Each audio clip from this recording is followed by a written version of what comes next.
Solo querías que se acabara el dolor, tu propio dolor. Es el deseo más humano que hay. Pero yo no quería hacerlo. Querías y al mismo tiempo no querías. ¿Cómo pueden ser las dos verdades? ¿Cómo puede un príncipe ser un asesino y ser amado por su pueblo? ¿Cómo puede un boticario tener mal genio y ser recto en sus principios? ¿Cómo pueden los hombres invisibles estar más solos haciéndose ver? No lo sé. Tus historias nunca tuvieron sentido para mí. Porque los humanos son animales complicados. ¿Te crees mentiras piadosas sabiendo perfectamente las verdades dolorosas que hacen esas mentiras necesarias? Al final, Connor, lo que pienses no es importante. Lo único importante es lo que hagas. ¿Y entonces qué hago? Lo que acabas de hacer. Decir la verdad. ¿Y ya está? ¿Crees que es fácil? Preferías morir antes que decirla. De día de nuevo. De día de nuevo, creo que no nos saldremos de aquí todavía. Buenas tardes, don Simón. Muy buenas tardes. Sábado 16 de octubre, 5 p.m. Bueno, por fecha, mi primogénito cumple un mes. Felicidades. Gracias. Sí, pero por fecha, porque si fuera como por jueves, él ya los cumplió, pero ya ahí me enredo. Y ahí donde yo se le me decía, ¿ves que no coinciden los meses con las semanas cuando uno cuenta el embarazo? Y yo, cierto. Pero bueno, pues, si es por fecha, hoy día. Eh, bueno, este primogénito nació en un mundo complejo, en el cual si uno quiere tomar una postura, después uno le va viendo las sombras y las omisiones de esa postura. Es difícil, Es lo que queremos conversar un poco hoy día. es difícil ser canuto y tomar partido. Para algunos se hace algo muy fácil, pero para algunos, como yo, me es algo sumamente complejo. No solamente porque Jesús murió en el medio, Jesús murió entre ladrones, pero Jesús no murió ni a la derecha ni a la izquierda, sino que murió en el medio. Eh, y buscar un equilibrio, quizás en lo moral, en lo ético es fácil, quizás en la interpretación de los tiempos también es fácil, pero en la política se vuelve un poco más complejo. Y vamos a comenzar con una cita de un economista del cual somos fans, porque es como un rockero economista. Sí. De Es hecho, que no- pertenece a un partido político que se llama Por la Desobediencia, algo así. no sé, sí, me acuerdo Sí, que tiene una frase bien compleja. Pero sí. ¿qué le vamos a pedir a alguien que viene de una cultura que también tiene harta historia? Una vez estábamos en una clase de psicoanálisis en la universidad y el profe, la profe venía leyendo a un poeta griego y nos hizo detenernos y pensar y dijo, ¿ustedes saben el peso de lo que significa escribir poesía en un país como Grecia? Con toda la historia que arrastra detrás. Y ahí la dejó. Entonces, ¿qué le vamos? Espérate. Bueno, hay una película muy sabia de mafia que dice, nunca aceptes regalos de los griegos. Que con toda la historia es como entrar a hablar de comercio con un chino. Sí, Claro. su civilización se para en eso. Eh, claro, es un nombre complejo. Es como de, el nombre del Pero partido dale, dale. de este economista es como de, nombre de como de molécula química. Es MRA 25. El Frente Europeo de Desobediencia Realista. Está bueno el nombre. Es como un nombre ya, ¿cómo se llama? Como literario. Tiene nombre de taller De grupo de literario. estudio, sí. De grupo de estudio, sí. Bueno, Yaris Varoufakis, que algunos lo miran a huevo porque en nuestro occidente, él escribió un libro que es como casi como Economía for Dummies, pero en verdad no es tan así. Eh, pero es importante porque siendo alguien que hizo carrera como profesor, economista, luego empezó a militar, es nombrado ministro de Economía cuando Grecia ya estaba quebrada. Entonces, no es cualquier cosa que alguien con esa tarea, no con esa teoría, sino con esa tarea, escriba sobre economía para explicárselo a personas que no son, que son neófitas en esto. Entonces, él escribió esta frase. Le está hablando la hija, de hecho. Dice, antes de la aparición de las sociedades de mercado, finales del siglo XVIII, la ideología dominante siempre tenía forma religiosa. La desigualdad, el despotismo, la violencia de los que tenían el poder eran legalizadas como una situación natural por la gracia de Dios. Pero después del triunfo de los valores de cambio, favorecido por las sociedades del mercado, la ideología dominante tomó la forma de teoría económica. Bueno, él desarrolla después la idea, dice, bueno, que la teoría económica es la teología de la modernidad. Y tiene mucho sentido porque los centros culturales, los centros neurálgicos de la gran mayoría de las civilizaciones antiguas, estoy hablando del año 4000 Cristo hacia el presente, el centro neurálgico no es tan solo de la cultura, sino de la ciudad y la arquitectura estaba, estaba direccionada hacia los templos, hacia los sacerdotes. Eh, si uno estudia religiones comparadas, va a poder encontrar que no solamente los sacerdotes ocupaban la primero o segundo lugar de la pirámide social y política, sino también va a encontrar que el pueblo y el mercado y la vida en sociedad giraba en torno al templo, entendiendo el templo como la sede del poder, pero también como la sede de sentido. Y porque los templos y la religión era la sede de sentido, eh, no había un conflicto entre poderes, porque el poder era el sentido y el poder era la religión y la religión era el poder. Entonces la cita de Varoufakis no solamente se retrotrae al siglo XVIII o hacia antes del siglo XVIII, porque esa dinámica de las religiones de las civilizaciones antiguas cuajó muy bien con el catolicismo apostólico romano. Eh, y por decirlo de alguna manera, hay muchas cosas que analizar entre ese tránsito, pero lo que si bien es cierto, es claro, es que el sentido ya no lo tiene la religión, y uno va a buscar sentido a quien intente racionalmente poder pronosticarle el futuro. Y eso, como dice muy bien este economista griego, es la economía. O sea, a uno le importan pocas cosas, pero una de las cosas que le importan es no morirse de hambre. De hecho, sí, él habla, bueno, en términos más ateos, en otro, bueno, sí, lo voy a sacar la cita, pero él apunta a eso después también, eh, ya que puedo darles encabezado de advertir de que tiene una connotación atea, pero rescatando, somos inteligentes, aquí los que nos escuchan van a Qué saber raro rescatar. un griego ateo con un pasado tan Por religioso. desgracia, por desgracia, la mayoría aplastante de mis compañeros de trabajo, de los economistas, eligen fingir que son científicos y así se acaban pareciendo a los astrólogos o a los teólogos que sacan a relucir pruebas matemáticas sobre la existencia de Dios, en definitiva, a un clero que fomenta la ignorancia y el prejuicio de las personas que viven en un clima de ansiedad por la supervivencia y de miedo sobre el porvenir. Mm.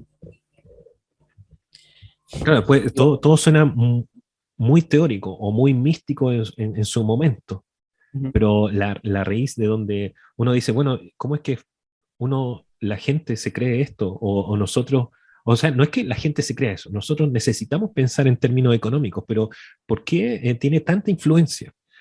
Es porque, por más teórico que suene y abstracto, o muy mecánico, cuando lo aterrizamos a la microeconomía, por así decirlo, es porque nos tocan nuestras necesidades básicas. Yo creo que ahí podemos hacer el link con Thomas Hobbes, y es que en realidad gran parte de las instituciones occidentales se basan en escapar del miedo. Incluso el cristianismo, en su esencia más pura y más bíblica, es una forma de escapar del infierno y de llegar al cielo, en términos puramente matemáticos. Sí. Sabemos nosotros que tenemos una experiencia personal con Jesucristo y una experiencia personal con el Espíritu Santo y con la palabra revelada, que eso no es así, que jamás Dios te va a llamar por temor, pero en términos puramente silogísticos, el cristianismo es una huida del infierno eterno. El Estado es una huida del infierno, dirá Hobbes, del estado de naturaleza donde todos se matan contra todos. La república es una instancia organizacional en donde escapamos también de una especie de anarquía y de un todos contra todos. Entonces, al parecer, gran parte de nuestros fundamentos como Occidente son respuestas a el miedo. Y yo no quiero votar por un candidato por miedo. Por eso yo te quería preguntar, Félix, yo no voy a votar por nadie, voy a votar nulo, porque no vote por Boric, voy a votar por Cast. Y no porque no vote por Cast, tengo que votar por Boric, o por Proboste, o por quien sea. Y es como la típica mentalidad un poco mediocre que yo veo, es como me casé con el primer hombre que me hizo ojitos, o me compré el auto que justo estaba al lado mío, o viajé justo al lugar donde me tocó. Es como no vivo la vida que quiero vivir, vivo la vida que me tocó vivir. Mm. Y esa lógica, un tanto mediocre y temerosa, es la que yo veo en muchos y la que estaba en mí al tener que decidirme por uno o por otro candidato. Pero yo ya decidí y yo voy a votar nulo. Te pregunto, ¿me transformo en un anarquista por votar nulo? Eh, bueno, lo conversábamos antes. Yo tengo cierta afinidad con la teoría anarquista, no con Lo que pasa es que el anarquismo eh, levanta muchas sospechas y muchos prejuicios. De hecho, lamentablemente, por ahí unos amigos hicieron un programa hablando sobre la teoría anarquista y lo escuché y lamentablemente el 80% de lo que hablan son puros prejuicios. Pero no dejan de ser ciertos. Lo que pasa es que es parte del universo de las cosas que pasan cuando uno habla de anarquismo. Pero hay otro fondo serio que tiene que ver con una crítica a las políticas y las ideologías que se levantaron con la modernidad. Entonces hay una teoría anarquista. En algún momento me sentí anarquista, pero me fui alejando no por antipatía, sino por buscar cosas más prácticas, más aterrizadas. Entonces, a mí me pasa que cuando yo vuelvo a las lecturas y a la reflexión anarquista, es como mi ancla en algunas cosas, en términos éticos. Entonces, a tu pregunta, sí, hay cierto lado, comillas, muy comillas, anarquista que anularía, pero en el fondo el verdadero anarquista ni siquiera va a sufragar. Para él, para el anarquista, o sea, en la mayoría de los anarquistas serios, de los que reflexionan y leen de la teoría anarquista, el sufragio es un rito inútil, es un rito que no va ni siquiera con sus principios en cuanto a que yo no tengo por qué delegarle la representatividad, la defensa y la autoridad y el poder a otro ser humano, cuando me las tengo que ver yo primero con lo que yo puedo hacer. El hecho de delegarle a otro autoridad y poder, otro ser humano tan falible como yo, se presta para todos los peligros que, bueno, la teoría anarquista analiza y critica. ¿Qué, Eh, qué tiene de anarquismo el cristianismo? Porque yo veo a Pablo que en su carta dice, bueno, sujétense a toda autoridad, e incluso dice, los esclavos sujétense a sus amos. sí, pero Eh, para mí ese pasaje de Efesios, al menos en Efesios, porque hay otras partes donde se habla respecto a la relación a la autoridad, es interesante porque si uno lo lee de forma mutilada, uno puede sacar ese mensaje, pero cuando uno nota de que Pablo profundiza o se va a la otra parte de la vereda, y en un caso le habla a los esclavos y después le habla a los amos, pero cuando uno compara el mensaje que le da al esclavo y el mensaje que le da al amo, y además, y esto no es una interpretación, siento muy forzosa, porque siento que el texto lo explica por sí mismo, Pablo remata toda esa reflexión con algo que te da a entender de que hay una equiparación de eso, que está subterfugia, porque él lo conversábamos hace poco con un grupo de hermanos. Él es agudo y brillante en la forma en que él habla, brillante en cuanto a no de astuto intelectualmente, sino claro. una astucia de una prudencia espiritual, Ujú. de que lo que busca es que se haga un cambio en la forma de relaciones sociales desde dentro del corazón de la persona. No en la estructura de la sociedad ni en la No, estructura política. claro, no, porque si él pone la crítica en ese lado, aunque está implícito, a eso voy, está implícito en el texto, pero él esquiva esa posibilidad porque él no está llamando a una revolución. Imagina, y lo hubiese hecho y se hubiese plegado a los movimientos judíos antiimperialistas. ¿Qué sería de nosotros? ¿Seríamos anarquistas, yo creo? Sería un celote más. ¿Sí o no? Jesús tenía un discípulo celote, Simón el celote. Yo creo que Pablo estaba hecho lo voy a decir, bueno, mira, esto es a opinión personal. Hubiera No, sido suelta la herejía. hubiera sido un libertario conservador. ¿Por Ya. qué? Y no un celote.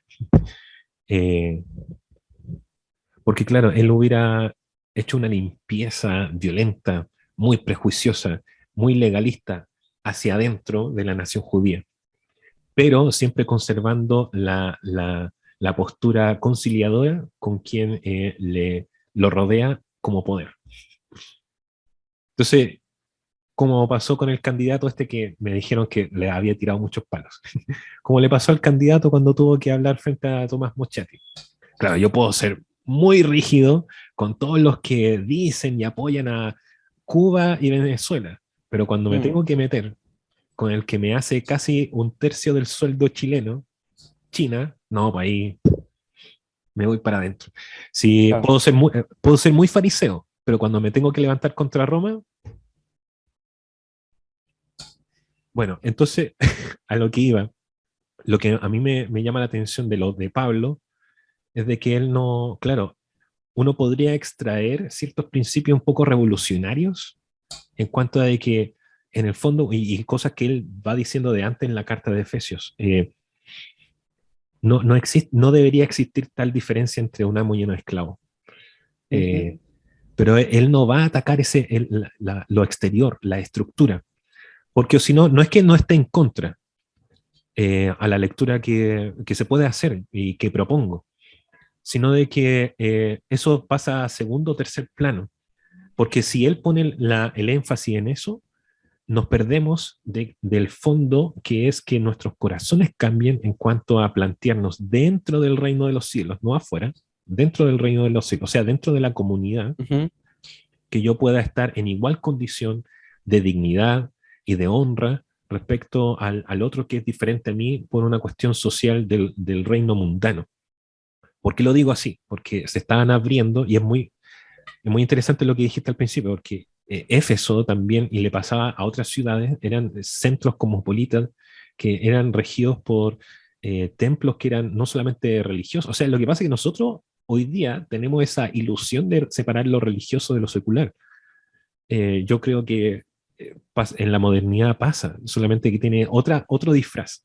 Pero en esa época era en el templo era la bolsa de comercio, el templo era el lugar donde deliberar sobre eran pequeños senados, por así decirlo, Mm. eran lugares de cabildo, se daba todas esas dinámicas dentro del templo.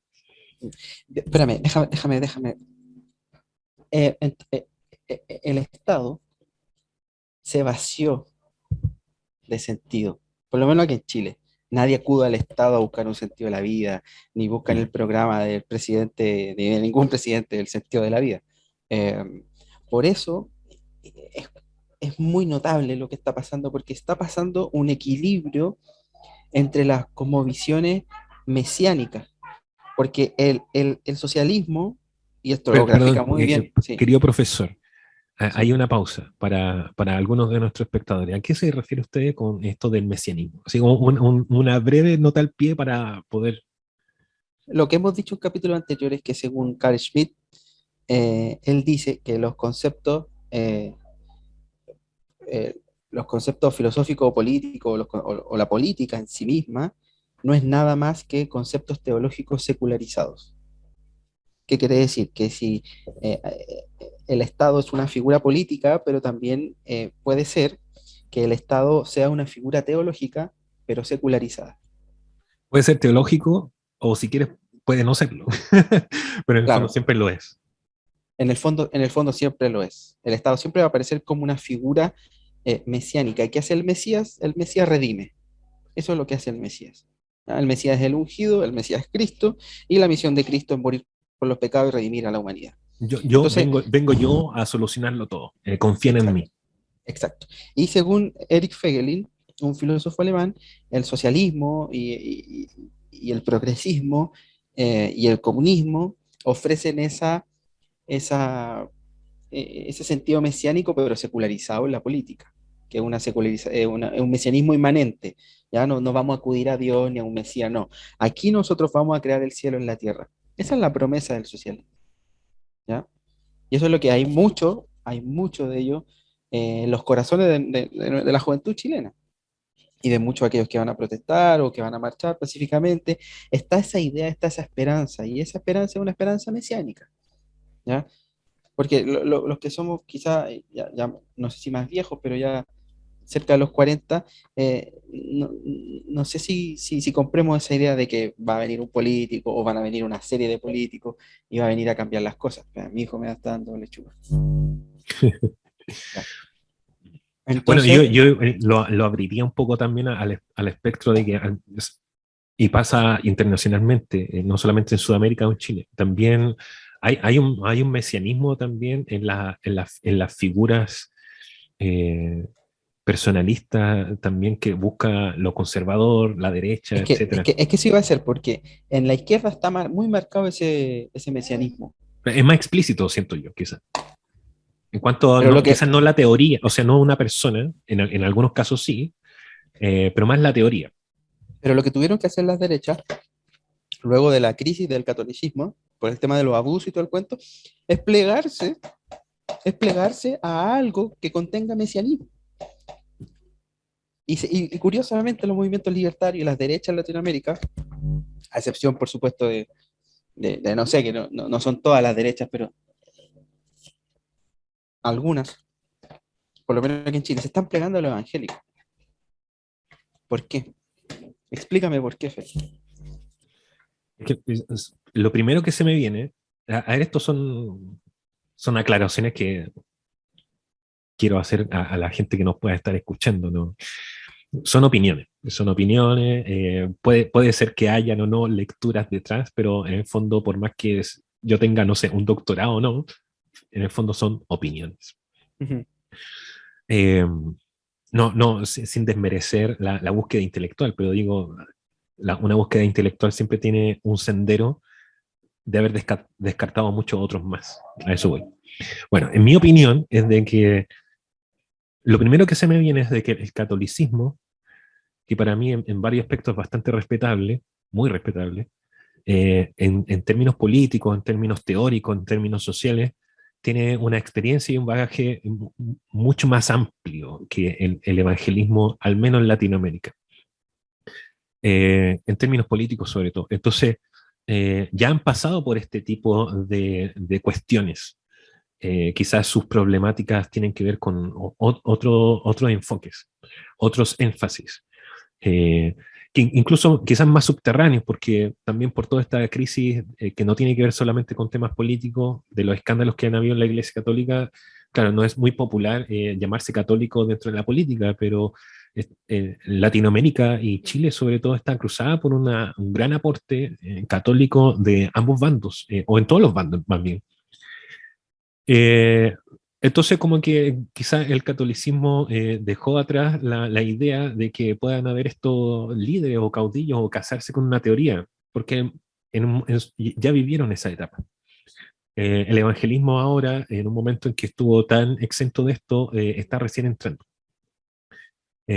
Un poco desordenado, de forma muy subterránea en su momento, qué sé yo, pero ahora está emergiendo. Y entonces los líderes que se levantan, lo veo yo también en esta idea media como conservadora, libertaria, del partido, por ejemplo, republicano, del Frente Social Cristiano, no sé qué de social tiene, en mi opinión, no sé de qué republicano tiene el Partido Republicano, porque además el republicanismo es un concepto muy amplio, muy viejo, entonces Dentro del republicanismo uno puede encontrar, por ejemplo, un republicanismo de izquierda. Eso lo dejo ahí porque, ojo con eso, ¿no? Que no se coapte ni se Hay, monopolice el hay concepto de república republicanismo. imperial, Claro, imagínate, hay entonces, república imperial. sí, es un concepto que viene de la Revolución Francesa, entonces se presta para muchas cosas. Entonces, ojo, cuando alguien hable de republicanismo hay que saber de qué bando es, porque el republicanismo no es de derecha. Exactamente. Entonces, el evangélico, siento yo, está más propenso a, a todo eso rudimentos que ya se dieron hace 50, 30, 40 años atrás desde otros lugares de la religión como el catolicismo. Entonces, si se levanta un líder o un movimiento que te dice que aquí el enemigo es uno solo y es la izquierda, con apellido, izquierda radicalizada, entonces todos vamos para allá porque se erige este movimiento como algo mesiánico porque te pinta primero quién es el demonio y quién es el infierno ahora y hacia allá tenemos que atacar y que nosotros tenemos la potestad y la actitud, siento yo, mucho más que la teoría, porque teoría tiene poco, pero tiene más actitud que teoría, y eso es lo que fascina y lo que seduce de esta... Por eso lo siento yo que apela muy a lo carnal, y con esto me estoy refiriendo a términos muy, muy canutos, apela muy a lo carnal este movimiento seduce desde el temor y el miedo. Yo voy a exorcizar a Chile de, no sé, de la izquierda. Yo me presento como el movimiento que nos va a salvar de la pobreza, de la inflación, ¿Pero etcétera, lo vamos a hacer con amor o lo vamos a hacer burlándonos? burlándose. Por eso yo siento de que, y me llama mucho la atención de cómo estos movimientos no han aprendido de lo que pasó en Brasil. Porque, no sé, pensarán que somos muy, muy, muy perfectos, muy, muy sanos, para pensar de que eso no nos va a pasar. Y es lo que suele suceder en todos los movimientos políticos, como ¿qué nos hace pensar de que lo que ha sucedido afuera no nos puede suceder en cierto grado a nosotros? Pero no con eso no quiero pensar de que podemos ser novedosos en ciertas cosas, pero también tener un poco de sensatez de decir, bueno, ¿por qué no cuidarnos de esto? Entonces está más propenso a que alguien se levante y diga, yo voy a solucionar todo esto, esta es la fórmula, este es el enemigo y aquí vamos, sin cuestionamiento, sin profundizar en las aristas en los detalles y la complejidad que significa eh, tratar de solucionar una sociedad. Tú no la soluciones de esa forma. Y siento yo de que también lo que seduce es que con mucha vehemencia, y eso no es muy teórico, es más de una cuestión de actitud, de seducción y de sensualidad en tu discurso, con vehemencia tú propones medidas a corto y mediano plazo para solucionar cosas que nos espantan de lo que está sucediendo, pero son medidas ingenuas porque no contemplan las consecuencias sociales de eso, no contemplan el escenario internacional de las soluciones que tú traes, pero sí te satisfacen como una droga a corto plazo de lo que a ti se te alimentó como un espanto.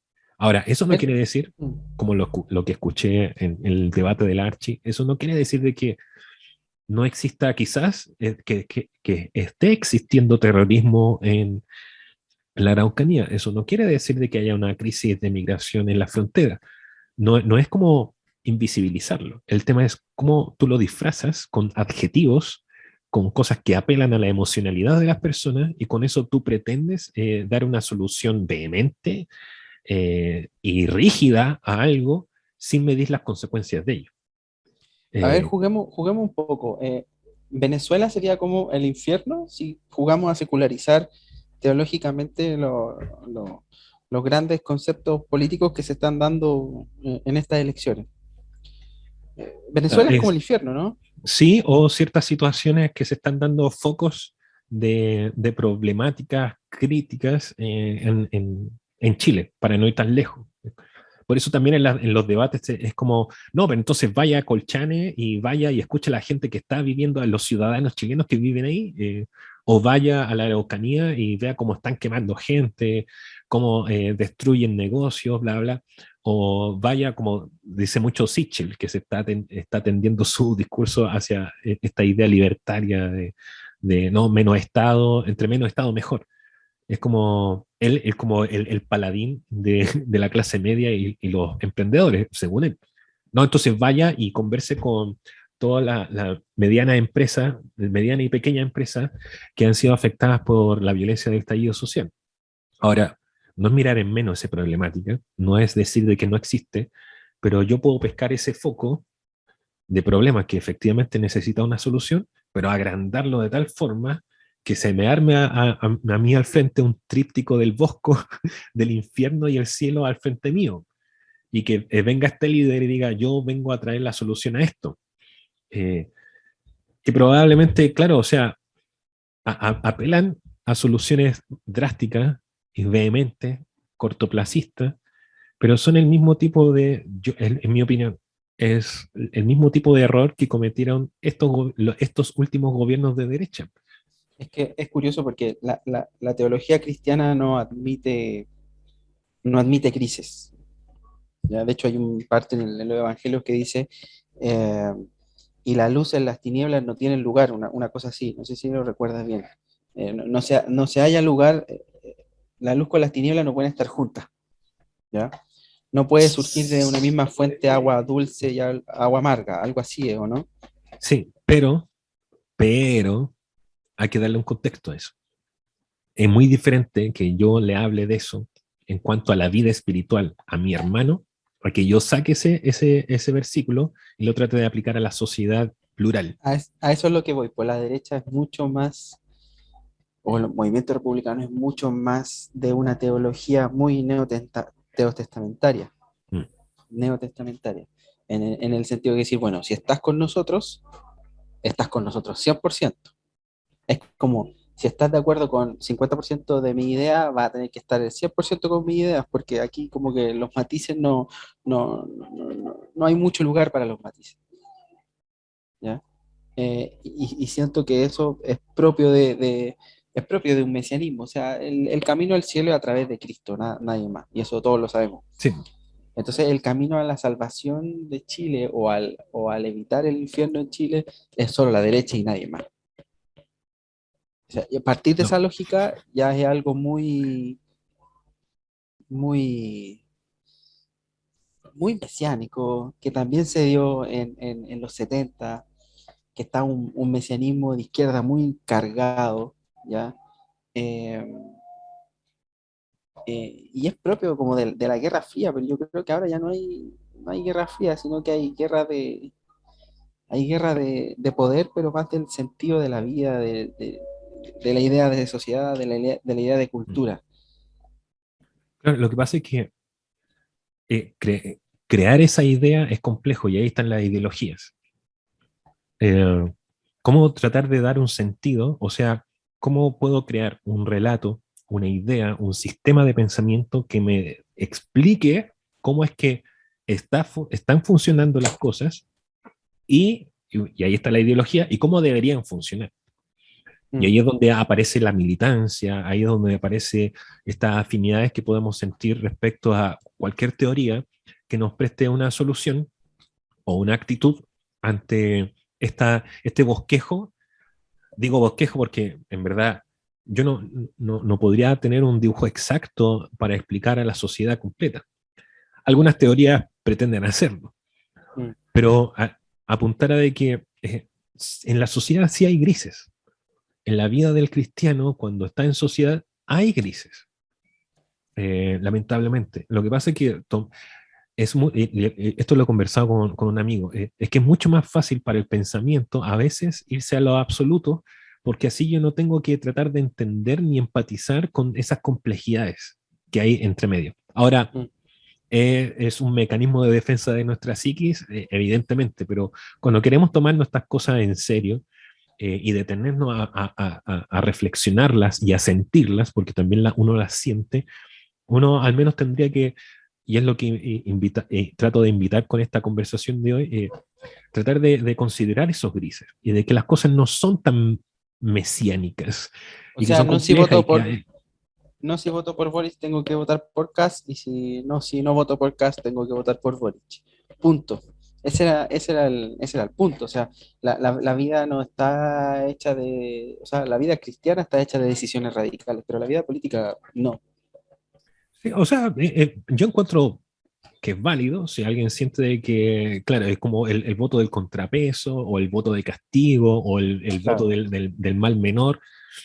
Hay gente que dice, el otro día estaba escuchando a un candidato cristiano que decía que la gente se cansó y que hay que abolir esa idea de votar por el mal menor. A ver, eso no va en la decisión de las personas. Eh, eso es populismo, de hecho, es demagógico. Bueno, esta persona es muy demagógica, lamentablemente, pero con toda su inteligencia es muy demagógica. Sino que eso tiene que ver con, a ver, ¿cómo decirlo? En términos muy coloquiales, el menú que se le presenta al ciudadano en el momento del sufragio. Ahora, ¿el ciudadano tiene injerencia respecto a qué tipo de candidatos son los que se presentan? No sé, eso ya es más complejo, porque No, habría que hacer, habría que hacer masas y entrar a militar en ciertos movimientos para poder levantar liderazgo, o lo mínimo, no sé, ir y participar de las primarias, que algunas personas lo miran como muy a huevo, pero esa es la idea de las primarias, como preparar el menú de lo que viene en la papeleta siguiente. Eh, pero bueno, a lo que iba es de que es válido eso, pero tampoco sentirse de que esté malo, por ejemplo, anular o tener que votar por blanco-negro, pero claro. de no pensar de que eso lo es todo. Eh, Es que no es todo, porque a ver, todo un país votó por un líder que se hizo como el ícono de la idea como, no sé si libertaria, pero al menos conservadora para todo el mundo. Todo el mundo votó por Trump y hay cosas loables de él como no tan loables y hay opiniones que lo odian, que es complejo, es un líder complejo y su gobierno ujú, también es un gobierno complejo y que tiene cosas muy destacables de interesantes, digo yo. Pero no puedes negar que fue un gobierno que por más que haya sido una figura mesiánica y adorable por muchos cristianos, es el gobierno que terminó con gente de su mismo bando entrando a la moneda, a nuestra moneda, por así, a la Casa Blanca, y con un estallido social con el fondo del racismo en las calles de ellos, más allá de la explicación que tú le quieres dar. Entonces, a ver, un líder como él no es garantía de que ciertas crisis sociales no exploten o terminen sin resolución y, y que le y- deje el cacho, por así decirlo, al siguiente gobierno, sea de derecha o sea de izquierda. Entonces, y- es, y lo es dice, una ilusión también. lo dijo muy bien Artés cuando no sé a qué le dicen. El estallido social no vino en un gobierno de izquierda, ni vino por una falencia de un gobierno de derecha. Claro, el tema es de que uno puede empezar con el discurso de buscar el culpable hacia atrás. No, es que esto son todos los gobiernos de centro izquierda que nos trajeron esto. No, no. Sí, es que, pero todos suman. Es como un trencito, ¿cachai? Sí, podemos pensar Claro, de que hubieron muchos vagones hacia atrás que no eran de tu bando, pero cuando tú estuviste allí, ¿qué hiciste? claro. O los que hoy día se levantan así, ¿en qué momento estuvieron ahí? Porque pueden criticar mucho a la izquierda y todo eso, que es el satanás de este movimiento, pero entonces, ¿y qué hicieron ellos cuando todo esto se estaba preparando? Entonces, ahora parece de que esto fuera como lo culpable, pero ¿dónde estaban ellos cuando todo esto se Mm. estaba germinando? Pero bueno, ¿Qué eso, reino construyeron o para quién construyeron un reino? Sino para ellos mismos solamente. entonces, cuando tenemos estas inquietudes, cada uno de nosotros, de los que estamos aquí conversando, de los que nos están escuchando, y sobre todo hermanos en la fe, nos planteamos de cómo mirar esto.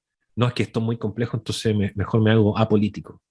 El otro día escuchaba a un amigo o conocido nuestro que hablaba sobre, en otro podcast, bueno, lo apolítico también es político. Entonces, cuando tú quieres eximirte de esto, ya estás ejerciendo una opinión que también termina siendo política, aunque tú no quieras. El que anula también está haciendo una presencia, sea por la, a ver, si mi intención de anular es porque no me gusta ninguno de ellos, de los que me ofrecen, eso también es un gesto político y probablemente la persona que lo hace lo sabe. pero también es político el que anula con el corazón de decir, no, es que al final siempre son lo mismo y aquí al final igual siempre va a terminar trabajando y quemándome los Igual el pulmones. lunes me voy a tener que levantar a las 6 de la mañana. Claro, y da lo mismo. Bueno, ese da lo mismo también es un gesto político y también influencia. Bueno, hay opinión al respecto de muchas formas, pero a lo que voy es de que es complejo y no nos podemos casar ni dar la vida por un movimiento específico. Eso nos niega, creo que quizás lo vamos a conversar más adelante, esta inquietud que hay sobre militar o no militar en partidos, o hacerse parte de ciertos movimientos sociales o no. Un cristiano debe hacerlo, ¿no? Yo lo que siento es que es válido mientras que tú sientas en el fondo de que tú no puedes desvivirte por ello o incluso enemistarte de forma violenta con otras personas o llamarlas casi como que no son cristianas por el mero hecho de que tienen una diferencia teórica. Y es por eso también un poco el fondo de pantalla que puse, que es un momento muy especial del guión de esta película, que un monstruo llama. El niño le está preguntando, bueno, no sé, el subtítulo ahí, pero le dice a este monstruo gigante que han estado dialogando durante toda la película, él le dice, ¿cómo pueden ser ambas ciertas?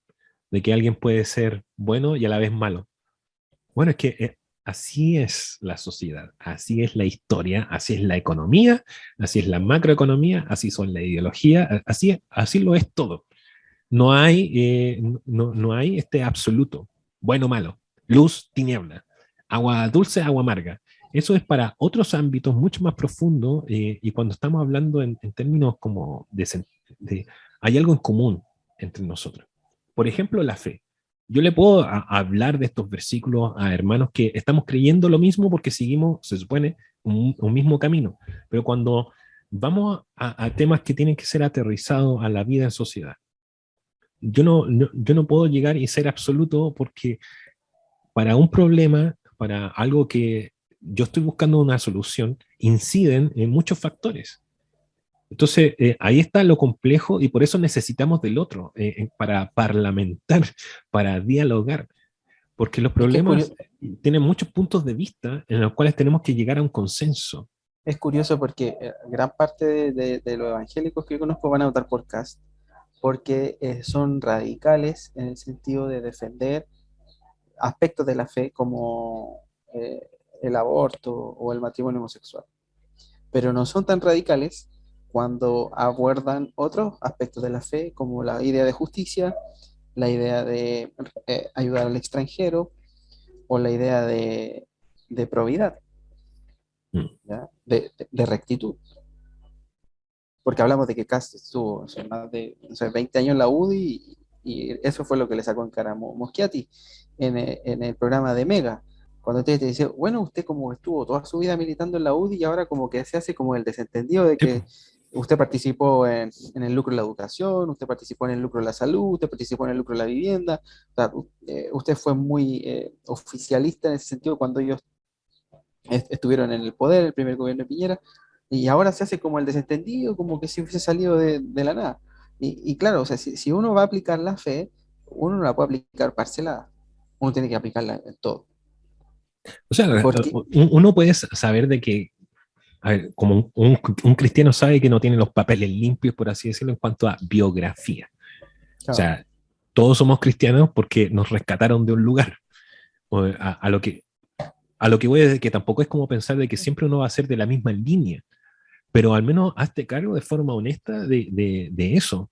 Y a mí me pareció brillante también esa confrontación, porque claro, o sea, ahí la sonrisa cínica de este candidato, hasta ahí llega y no sabe cómo hacerse cargo y tampoco lo responde.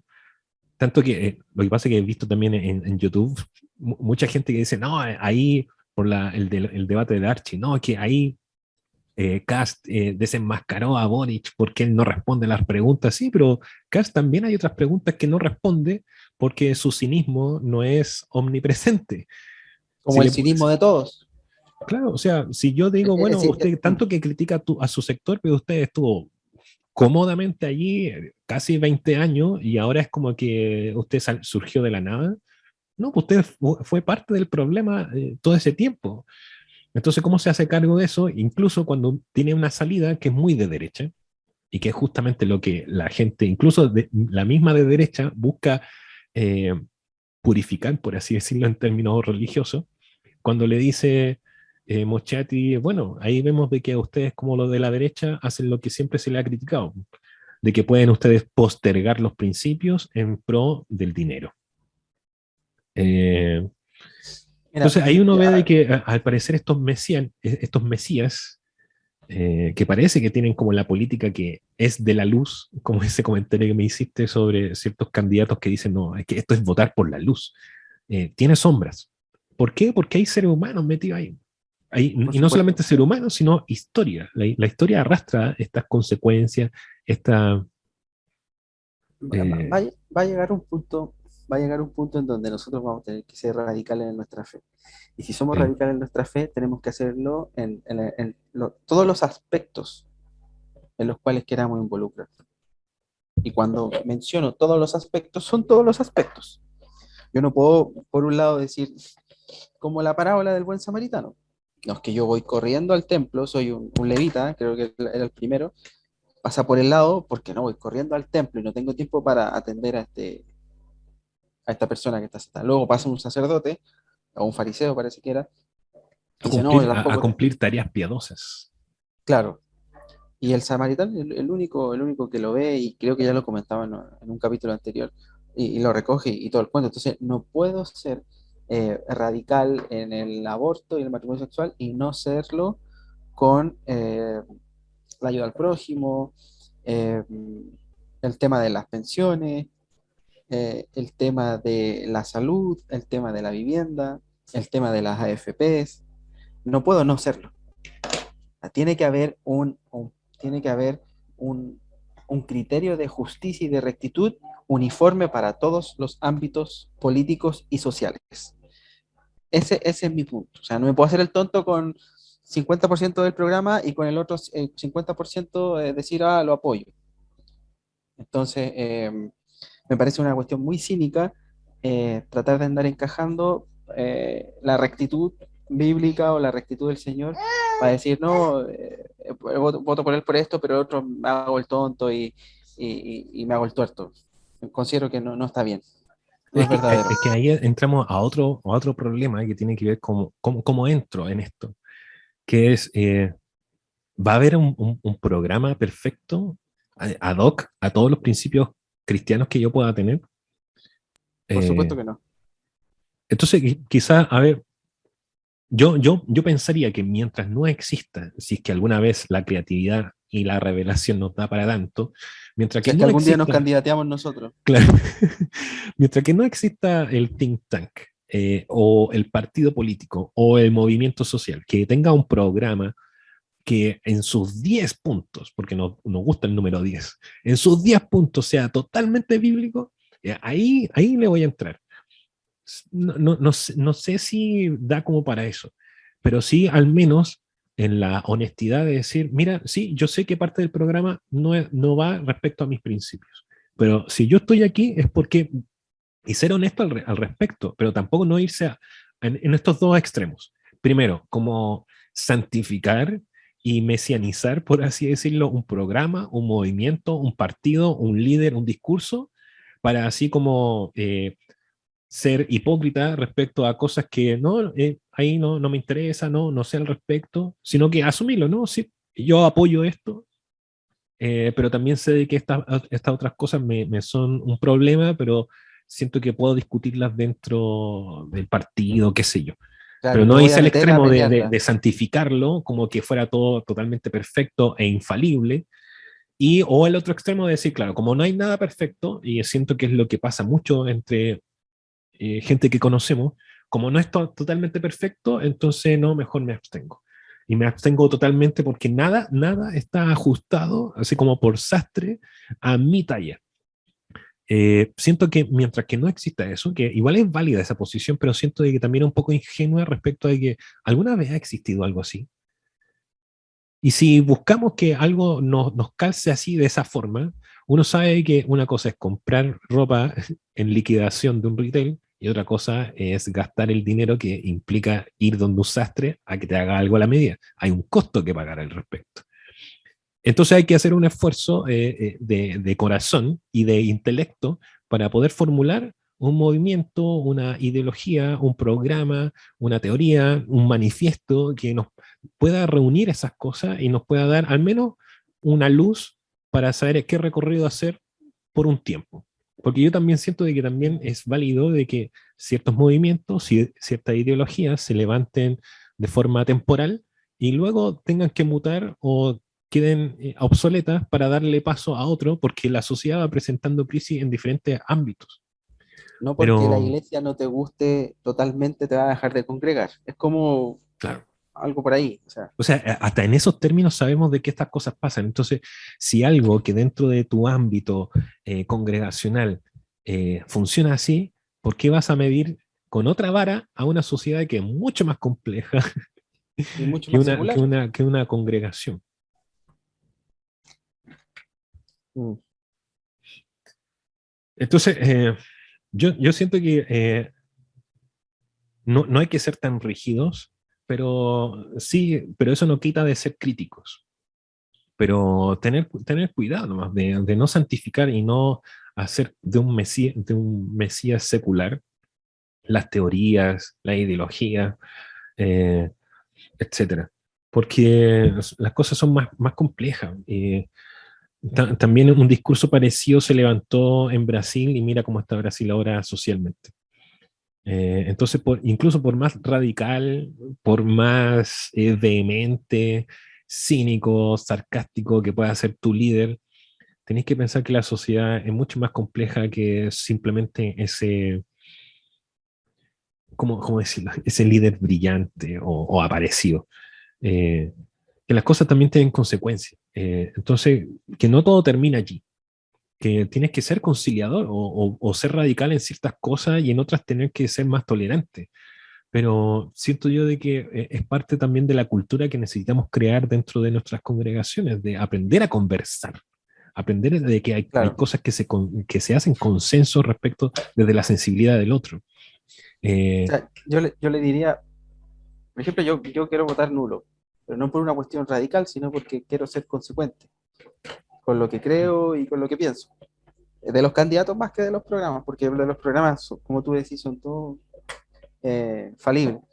Pero, pero claro, aquellos que ponen la fe por delante para, como criterio para votar por uno o mm, cual candidato, les diría que apliquen la fe a todo lo que implica el candidato y su programa. sí, O sea, mira, y si van a votar por alguien, si van a votar por alguien, no digan que es por la fe, porque no es así. se Digan me por venía criterio como político. una alegoría a este tema de cómo uno se fija en los programas. Cuando uno tiene esta inquietud abierta, porque hay personas que ya lo tienen como fijo. Es ¿Mm? como cuando estás en los videojuegos y tienes que ¿Mm? elegir entre automóviles. Unos tienen mayor agarre, otros tienen menos, Ah, otros tienen mejor aceleración y otros menos, otros son más ligeros y otros pesados. Entonces, como no hay auto perfecto, es según lo que tú necesitas y o lo que depende de la estás pista. buscando. Y además depende de la pista. A mí me Claro. pasa que mi voto eh, es más por lo que yo siento que necesita el país como sociedad y como cultura en este momento. Pero también pienso Claro. de que no es como que esto es perfecto y de aquí en adelante va a ser siempre la fórmula, sino que en este momento Chile necesita esto, o creo yo que Chile está siendo juzgado en estos temas que, al menos por este lado, esto trae un poco más de solución, pero no es perfecto. Y eso no implica que yo cuando vote no tengo que estar atento también a cómo sigue todo esto. Sí, eso es lo otro que también aprendimos. El sufragio no es la única instancia y ya voté, chao, me olvido, voy a seguir con mi vida y nos vemos en 4 años más. Sino de que tengo que ser partícipe en la medida que puedo. Ahora, ¿qué otras instancias yo tengo para participación? Ese es el desafío que tenemos como cultura en Chile. Al menos yo siento, y quizás estoy siendo reiterativo en esto, de que como cristianos entendemos, y ahí un poco agarrándonos de nuevo al texto este de Efesios, de que en las instancias cotidianas yo también estoy ejerciendo una influencia, quizás no masiva, no voy a cambiar la historia de Chile, etcétera. Y también cuidado con esos discursos medio así como de vamos a renovar Chile y con esto vamos a ungir todo el país y todo va a cambiar. Y, tranquilo, tranquilo, cuidado, cuidado con esos discursos. Sino de que ir ejerciendo ciudadanía en medio de esta otra ciudadanía. De a poco, Yo en la fui, forma en que yo tomo decisiones, en las cuales trato de ser lo más probo posible, que no participo en corrupción a escala mínima, a eso me refiero. A tratar de ser lo más excelente posible en lo que hago, y no solamente en mi trabajo de oficio, sino con mi actitud, con la forma en que yo me relaciono con los demás, etcétera. como para ir cerrando, ¿votamos por fe o votamos en fe? ¿En qué sentido? ¿Que mi voto se refleje en mi fe o que mi fe se refleje en mi voto? Yo creo que ¿Cómo votamos? es por fe. Eh, De que yo estoy generando un grano de arena, estoy sumando algo que va más allá de mi voto o va más allá de lo que pueda hacer mi congregación, en acción o en oración. La sociedad es muy compleja. eh, y por más allá de que tengamos revelaciones del Señor, también hay otras cosas más que quizás Él nos está guardando porque quizás no tenemos la aptitud para hacernos cargo de lo que Él quisiera entregarnos. Con eso estoy siendo bastante carismático. Pero tener la noción de que se hace lo que podemos y que la realidad es compleja y de que tampoco me puedo cerrar a algo y de que esto puede variar en el tiempo. Hay cosas, incluso cuando vamos a la Biblia, también el Señor, dentro de un proceso que dijo que iba a ser de una forma, en su implementación, en la forma en que lo lleva a cabo, va variando en el modo en que se va ejecutando esto. Entonces, a veces las cosas no son cerradas, es como el clima. A ver, de que va a existir un nuevo día mañana, probablemente lo va a existir, pero de que si va a hacer más calor o va a correr viento frío, vamos viendo eso. El mm, tema es cómo nos paramos frente a eso. Entonces yo sumo con mi voto, pero no se resuelve todo el sentido de la vida en eso, ni tampoco cuando yo apoyo una teoría, etcétera. Yo lo hago por fe en que yo sumo con esto, pero voy a seguir atento a que necesito sumar más cosas a esta acción. Esta es ya, una pero a acción ver, de muchas otras más. voy a hacer el papel de malo acá. Me voy a poner la corbata. Ya, pero Boric De está a acuerdo. favor del matrimonio, de la adopción homoparental. Pues entonces, si yo voto con él, ¿qué? ¿Me hago el tonto por eso? ¿Está bien No, que un cristiano vote a favor de la adopción homoparental? ¿Está bien eso o no? es que eso es ser absoluto. No, pero si la pregunta no es si eso es absoluto o no. La pregunta es, ¿está bien como cristiano apoyar, porque el voto es un apoyo, un grano de arena, apoyar algo que va en contra no solo de los principios básicos, sino de la línea de un aspecto importante de la fe, o de la Biblia, si tú querés? O sea, si lo reducimos a eso, no está bien. Pero lamentablemente no se reduce su programa a solamente eso. Entonces, Por yo creo, supuesto. entonces a lo que voy con mi respuesta de que yo creo que la pregunta está mal formulada y está generando una mutilación de datos y factores que no es justo hacerlo. Es que Eh, si aplicamos ese mismo criterio al otro lado de la vereda, podemos decir lo mismo. ¿Sí? Es que por eso también ¿Cachai? antes te decía, y tengo noción de eso, estoy al tanto, que yo creo que lo más decente, lo más honesto, es hacerse cargo efectivamente de esas sombras o esas cosas que no comulgan directamente con mi fe, pero hacerme cargo de eso. Mm. Y yo siento que, y eso lo hacemos constantemente, ¿sí? No tiene que ver con que en esto se nos juega la vida o yo estoy generando un pacto con mi voto, no, porque, claro, efectivamente, si yo después reclamo de que, oye, Boric, ¿cómo estás a favor de, no sé, la adopción homoparental? Ya, pero tú votaste por él. Ya, entonces, Claro. cuando uno quiera levantar la voz al respecto, no es que te anule, a eso voy, no es hacer absoluto, sino que, bueno, hacerlo con el respeto de decir, sí, yo lo apoyé y en esto no estoy de acuerdo, pero creo yo de que entonces hay que entrar a estudiar la complejidad de este tema, etcétera. Pero, pero al menos hacerlo con esa franqueza y esa honestidad. Y de que, y a lo que iba con el ejemplo, uno lo hace a diario. No sé, un hermano cristiano teniendo el dinero y el poder adquisitivo para poder hacerlo, compra una casa. La casa no va a estar perfecta y yo no voy a criticarlo por no haber comprado una casa que, por ejemplo, no sé, no tenía resuelto, no sé, que el agua tuviera una acumulación de sarro importante o de que el techo no estaba bien, no estaba bien construido o que la instalación eléctrica tenía falla. Cuando yo adquiero algo, todo lo mejor que pudo haberlo hecho, va a tener ciertas fallas y que tampoco no voy a hacer caso omiso a ello, sino de que me voy a hacer cargo. El tema es, y ahí reiterar lo anterior, es que no sé si hay un programa que sea totalmente cristiano. Y el que diga que lo es, yo entraría a sospechar inmediatamente. No, por supuesto. Entonces, No, volviendo a lo que tú dijiste al principio, está en nosotros la sospecha. Tú, desde tu historia y desde lo que tú has estudiado, has adquirido también más herramientas que apoyan esa noción de una constante sospecha y de duda de las cosas.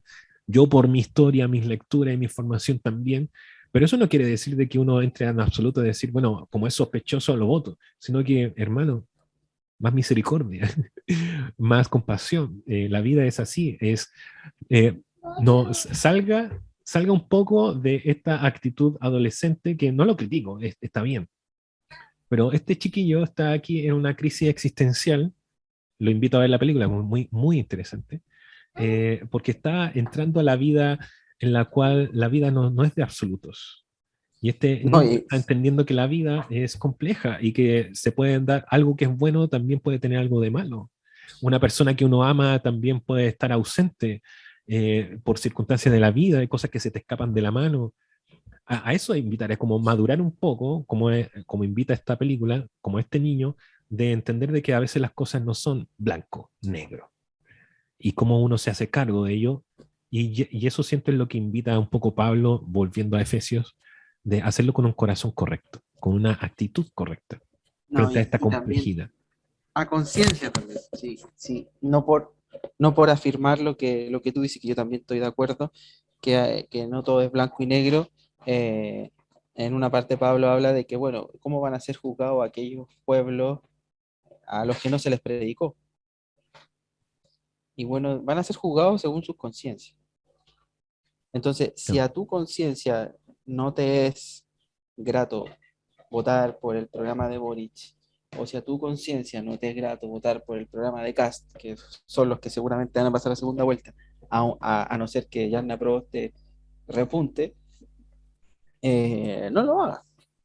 Si a tu conciencia le hace mal, así como para algunas personas a la conciencia le hace mal tomar o a la conciencia le hace mal ver películas de acción con sangre, si a tu conciencia le hace mal votar por un programa con el cual no estás, no 100% de acuerdo, pero con el cual no te sientes cómodo y te sientes votando por obligación, lo mejor es no votar. Ahora, si a tu conciencia no le genera mayores problemas, vota a tu conciencia. mm, ¿Me entiendes? sí, Pero no hay que colocarnos a nosotros como, no, esto es lo que hay que hacer, o esto es lo que no hay que hacer, o el que hace esto va a resultar en esto, o el que no hace esto va a resultar en esto otro. Creo que somos bastante adultos y criteriosos para poder preguntarnos a nosotros mismos, preguntarle a Dios y examinar nuestras conciencias y decidir en conciencia. No porque el pastor vota por él, yo voy a votar por él también. A eso es lo que voy. sí, mira, no sé si cerrar con esto, pero es una reflexión que hicimos con los hermanos cuando estábamos leyendo ese pasaje de Efesios y pensando en el contexto. Y no lo explicita en la carta, pero si uno averigua, uno puede pensar que estas cosas sucedían. Cuando emergió la iglesia, las comunidades cristianas dentro de lugares tan cosmopolitas como Efesios. Eh, a esto voy quizás a cerrar con esa reflexión, Mm. sin dar respuesta. De repente en la comunidad de Éfeso Se daba de que un esclavo tuvo un jefe injusto, que cumplía todo lo contrario de lo que Pablo recomienda a los amos. Claro. Este esclavo tenía un amo que era, además de violento, injusto, cruel, etc. Y este esclavo se convierte al cristianismo y se sienta a la mesa con su hermano a compartir la cena, compartir lo que el Señor les revelaba, etc. Lee la carta que les envía Pablo y sabe de que a pesar de este amo que él tiene que hacer lo mejor posible pensando de que por sobre ese amo está el Señor. No poner los ojos de la forma en que él ejecuta su trabajo, evaluando qué tipo de amo tiene, sino saber de que en el fondo él tiene que trabajar como para Dios. Claro. Pero sucede que un par de semanas después, estamos compartiendo la cena y viene un hermano y dice, bueno, les quiero presentar a un nuevo hermano que acaba de recibir al Señor Jesucristo, a Jesucristo como su Señor. Y quiero que comparta con nosotros la cena. Y corre la cortina de la habitación y entra el amo, el mismo que había sido cruel. Yo le decía a la hermana, imagínense, está el esclavo que hace, no sé, 2 años atrás, solamente por una injusticia de la cual se lo culpó. Este amo, a modo de crueldad y de castigo ejemplar por una acusación injusta, pescó a esta persona, pescó a Simón, un Simón que era esclavo, y lo azotó. 50 azotes en la espalda frente a todos los demás esclavos, humillado frente a los demás. Ese mismo esclavo azotado por este amo estaba ahí compartiendo. Ahora ese mismo amo se acaba de convertir a Cristo, pero se acaba de convertir y no sabe cómo ser amo y a la vez cristiano. Mm. Entonces, ¿qué pasa cuando dentro de la comunidad de Éfeso estamos compartiendo la cena del Señor, donde nos tenemos que presentar de forma sin pleitos con el hermano? Frente a la mesa se sienta este hombre de que ahora me enteré de que ahora es cristiano. Es mi hermano. Pero este mismo hombre me ha acusado de cosas injustas, me ha azotado frente a los demás esclavos, me ha quitado de mi ración solamente por caprichos de su corazón, y ahora él es mi hermano. Entonces yo le pregunto a Pablo, ¿cómo debo ser esclavo frente a un amo que no conoce a Cristo? ¿Cómo debo ser amo ahora de que el reino de los cielos cambia totalmente la forma de mirar el cómo ejerzo mi autoridad? ¿Cómo soy hermano de alguien que ahora somos iguales cuando compartimos la cena del Señor? Y que no nos podemos hacer los tontos de que cuando nos salgamos de esta reunión y vayamos a cumplir las labores que a diario cumplimos, ahora sé que el que está al frente mío también es mi hermano. Entonces ahí es donde yo digo, es revolucionaria la visión aguda e incisiva que mete Pablo allí. Pero el tema es, ¿ves que no es fácil responder la pregunta? Claro, es fácil cuando yo leo los versículos y me los memorizo, pero llevarlos a cabo. ¿Cómo miro al otro que es diferente a mí? O que ahora somos iguales en cuanto a la fe. Porque puede ser de que el amo diga, yo me convertí, pero ninguno de mis esclavos es cristiano. ¿Cómo debo ser amo con ellos? Entonces, la mirada del reino de los cielos lo cambia todo. Pero también me hace entender de que no es fácil hacer convivir los principios y de que la realidad es así de compleja. Mm. Eso. Quedémonos ¿Por quién quizás con votamos? esa reflexión. Complejo. Sí, que el Señor nos ayude a madurar en nuestro discernimiento y en la forma de abordar estos temas que nos incumben no por politiquería, sino porque se toman decisiones que son relevantes para nuestra sociedad y para nuestras familias también, pero que tampoco son absolutas. Con una decisión que tomemos no se va a caer el mundo si nos equivocamos o no, porque esto está sometido a muchos factores. Entonces ahí hacerlo por fe, de que Dios será nuestra luz en cada paso que tengamos que tomar como ciudadanos y como nación. Nos vemos, Nos vemos, hermanos. Félix. Gracias por esta conversación.